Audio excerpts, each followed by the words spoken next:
Hank started playing when he was 13 years old.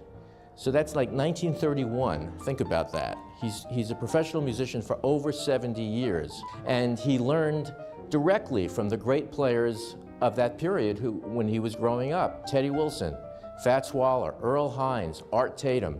And somehow he managed to assimilate qualities of all of their playing. Perfect time, very powerful left hand, wonderful lyricism, beautiful bell-tone touch.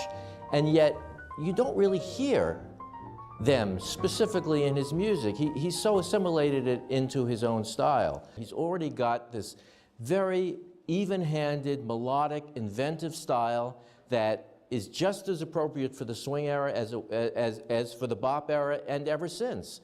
And we have him on records now for half a century, since 1944. And his style became more mature, I think sort of peaking in a way in the 50s. He becomes more and more accomplished in many ways, but it doesn't change radically. He's already got it down. And the incredible thing about Hank is that after all these years and on all these contexts, he always remains modern.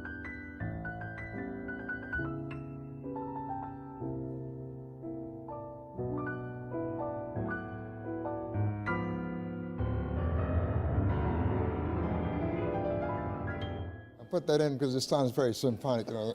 You always seem to me to represent the kind of style beyond style. One wouldn't classify you as a swing player or as a bop player. There's a consistent Hank Jones style. Everything seems to be assimilated into your style.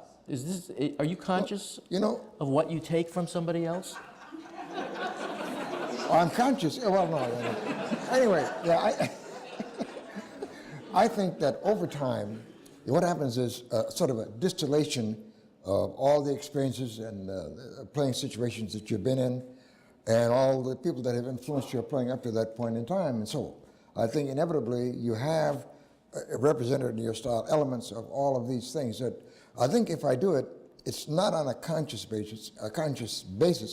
It's because you really can't help it because it's what your mind has decided to retain as opposed to not retain.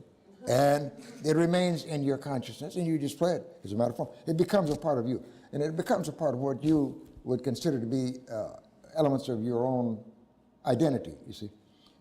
Because I don't think that anybody can really truthfully say that they haven't been influenced by somebody else. It's inevitable. If you listen to things, some of it's bound to stay in your memory, you know. You reject the parts that you don't agree with and you retain the parts that you like. So it becomes a part of you, your identity.